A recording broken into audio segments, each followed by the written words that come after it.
Steel City. Is everybody ready to go? Let's proclaim the greatest radio show.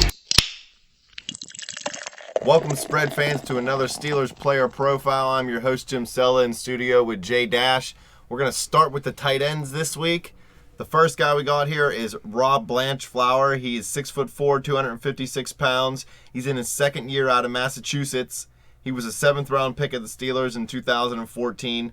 Didn't play last year. He started 27 of 38 games while in college. He caught 109 passes for 1,164 yards and 9 touchdowns. Not a guy who's going to break the bank ever as a tight end. He's not Rob Gronkowski. Yeah, I don't think this guy is going to make the team. He did play in the preseason. He played in all 4 games, didn't start any, had 1 catch in the last game for 5 yards. So that's pretty much all he did as a pro so far. And really, when they drafted him, I wasn't expecting much out of him. Yeah, me either. Kind of just a practice squad guy, somebody there. Took a flyer on him, didn't work. The next guy we got is Cameron Clear. He's 6'5", 277 pounds. He's a rookie out of Texas A&M. He ran a 4.90 40-yard dash. He's a good blocking tight end, somebody that can play special teams for you. He's not a great route runner. He was dismissed from Tennessee in 2012 after being arrested and charged with felony theft. He's another long shot to make this roster. He's just an undrafted free agent, so I really don't expect to see anything out of him. Maybe he'll steal our hearts. Or steal a roster spot. Maybe he'll clear up room for the running back. Hopefully he has a clear head on his shoulders. Well, listen, 6'5", 277. I mean, that's a pretty big boy right there. So hopefully he can block well. Maybe he'll find his way on the practice squad or something. Yeah, the thing for these younger guys is you got Heath. He's definitely locked in. You got Matt Spaeth, who's probably going to be your number 2. And then Jesse James, who you took in the 5th round this year, who we'll talk about in a few minutes. We usually only carry 3 tight ends, so right. These guys are going to be battling. They got to beat out Spaeth. I don't see Jesse James losing a roster spot unless he's complete garbage. Yeah, I don't either. Well, we'll talk about it in a minute when we talk about James and Spaeth. The next guy we got here is Michael Ignu. He's 6'5", 260, 25 years old. He's in his 3rd year. He played 18 games, caught 7 passes for 69 yards in his career with Miami. The Dolphins actually used a 3rd-round pick on him in 2012. He's a better pass catcher than run blocker. He had the best 40 time at the 2012 Combine for tight ends. He actually led in 4 different categories at the Combine that year for tight ends. He was a guy who was expected to come in and make an impact, if not year 1, year 2, and then they cut ties with him already.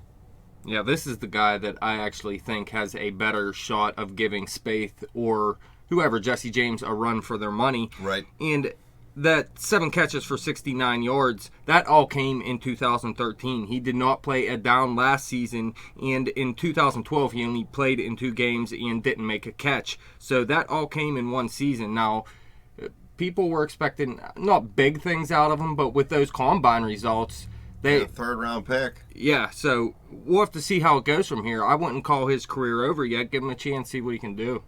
Who did the Dolphins get? The guy from Cleveland? Cameron. Yeah, Jordan Cameron. Yeah, that's why they decided to cut ties with Ignu. Well, Clay's gone too. Yeah, they're thin at tight end down there now. Here's a guy we already mentioned, Jesse James. He was a 5th-round pick out of Penn State this year for the Steelers. He's 6'7", 261 pounds. He's a good pass catcher, also a good blocker, a good athlete, not great, good speed, but not great. But the best thing about James is he knows how to get open in space. He knows how to work the zones. He knows how to sit down in an area and catch a pass. He's always got his head on a swivel, and he can get better at run blocking, even though he's already a good run blocker. He is somebody I think that the Steelers hope to take over for Miller in about 2, maybe 3 years. I'm hoping so too, and you got to love the size 6'7", but if you look, Matt Spaeth is also 6'7" and pretty much the same weight, so that doesn't really mean anything at this point. But you're right, he can get open in space very well in zone coverage. Now, in man coverage, he has a little bit harder of a time getting open, but he can also make a catch over smaller defenders. He can be a split end in red zone situations. Right. And like I said, he can come up with tougher catches in traffic, so he doesn't necessarily have to be wide open a man, and he can work the seam very well too. I hope the Steelers use him well in red zone offense this year because they struggled in the red zone last year. And you got Martavis Bryant now, who's a big, tall guy. You got Jesse James, who's tall. Heath Miller's not a small guy himself. You know Heath Miller's a good red zone target, and Antonio Brown's a good red zone target, too. But Ben's been clamoring his whole life since we lost Plexico that he wanted that big guy. Well, he's got 3 big guys now, 3 guys that are 6'4" or taller. So let's get that red zone offense moving this year, because that's where the offense struggled the most last year, was from the 20 to the goal line.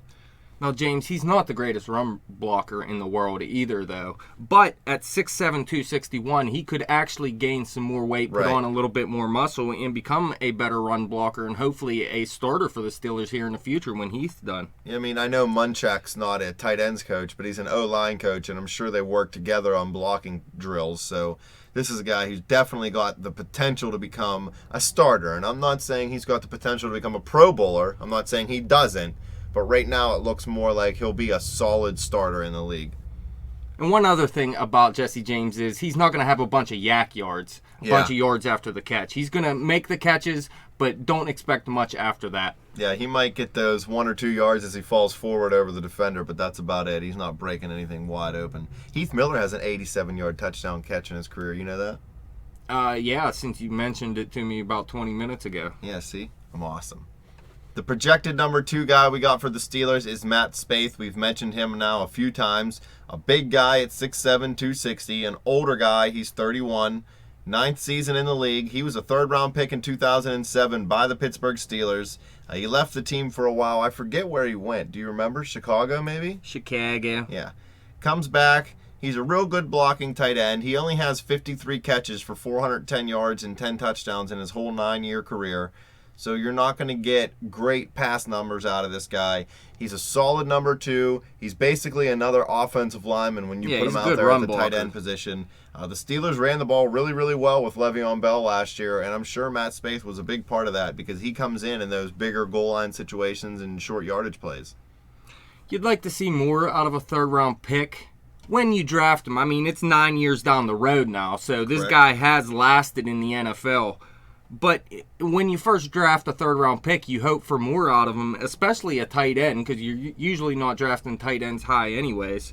But I think he's worked out pretty well for them in the end. I mean, I don't mind Matt Spaeth. The fact that he was so good at blocking kind of helped out the fact that he just really wasn't a great pass catcher. And when you look at the 3rd round that year, there really wasn't that many great players taken. You got Jacoby Jones, Laurent Robinson. Yeah, it's receivers. That's totally different too. I mean, there's just not like great players in this whole. Well, who was drafted right after? Ray McDonald was taken by the 49ers. He's a good player. Who was after Spaeth was James Jones. Yeah, see, there's another good receiver. Not great or anything, but these are receivers that they're finding in the 3rd round. You can find receivers and running backs. You're not going to find too much else from 9 years ago in the 3rd round. Not really. I mean, there's just not much of anything, honestly. So, yeah, like you said, Spaeth may not be the greatest tight end in the history of the game, but as far as that 3rd round went, I guess he was kind of a steal. But with both Heath Miller and Matt Spaeth over 30, I think Miller's 32. Yeah. And Spaeth is 31. They're going to have to start to get younger here, and hopefully Jesse James is the start of that. Right. But if not, they're going to have to do something else really quick here soon. I wouldn't be angry either if, say Miller and Spaeth are around for 1 more season, maybe even 2, and then James steps in and we are able to draft a tight end high even that year. Nobody, there's nothing saying that there's not going to be a good tight end available, and then you have James as your number 2, like where Spaeth is. That's not a bad position for somebody you took in the 5th round. I'm actually thinking of James as more of a number 2 tight end in the long run too. Now, I like what the guy has. He has definite upside. He has good potential, and even though he's big, like I said, Matt Spaeth is just as big, so you don't know for sure if he's really going to turn into what Steeler fans hope. So we'll have to see. There might be a better tight end by the time Miller is done, and that could be our starter by then. His value was a little inflated by the fact that he's from Pittsburgh. So according to Steeler fans, if you're from Pittsburgh and you play for Pittsburgh, you're God. And his name is Jesse James. Believe it. Well, the last guy on our list and the number 1 guy in our hearts is Heath Miller. He's 6'5", 256, 32 years old, entering his 11th year in the league. A 1st-round pick by the Steelers in 2005. He has 532 receptions for 6,034 yards and 43 touchdowns over his career. He has more catches and more yards than almost anybody in Steeler history other than John Stallworth and Hines Ward. That's right, fans. He has more catches and yards than Lynn Swann. 4th all-time on the Steelers list in touchdowns also. And he's caught a pass in 104 consecutive games played. Yeah, that's the best thing to me. Now, if you look at his career, he hasn't had any huge seasons for a tight end, but he's very consistent and he's always there for Big Ben. He has been his whole career. At the end of the season last year, he had started 30 consecutive regular season games. The 3rd longest active streak for tight ends in the NFL right now. Yeah, he's only missed 3 games since 2011. Yeah, I don't know why people all say he's injury prone. He had a knee injury late in that one year. He was out for the offseason, obviously, and came back with a slower season the next year. But Heath is not a guy who consistently misses time. He's definitely not injury prone. He's played in at least 14 games every season. And I don't understand why everybody's saying he's washed up. What did he do last year? 66 catches, 761 yards. I mean, maybe you could see him grab an extra touchdown or two, but those are pretty damn good numbers for a 32-year-old tight end who everybody says is washed up.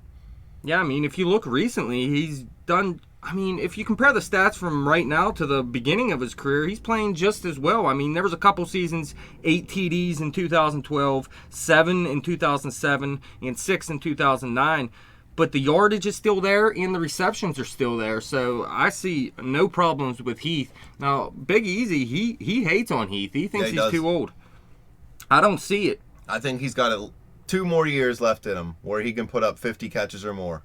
Well, listen, 761 yards last year, like we were saying, that's his 2nd highest over a 5-year span. From 2010 to 2014, that 761 was his 2nd most yards receiving. And let's not forget, the Steelers didn't have a real solid number 2 option behind Antonio Brown last year coming into the season. They found that in Martavis Bryant now, so they're going to open up the outside. Heath works his best in the middle, underneath. So he's going to have even more room to move around this year because teams are going to have to worry about Bryant's deep speed and Brown's deep speed, and hopefully Wheaton can figure it out in the slot.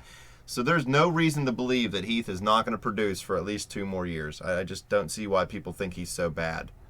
He's not Jimmy Graham, but Jimmy Graham can't block. Heath could step in at left tackle and for a game and handle it. Honestly, I believe that. How many fumbles do you think he has in his career? 2? Not that little, no. Seven fumbles, though. He caught 532 passes, and he's only put 7 of them on the ground. Franco Harris, we were looking it up early, fumbled the ball 90 times in his career.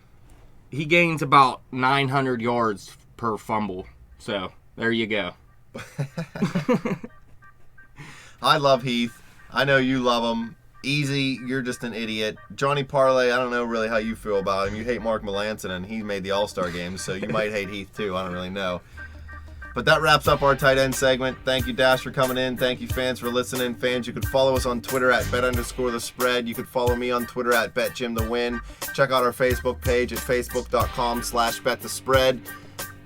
And subscribe to our YouTube channel.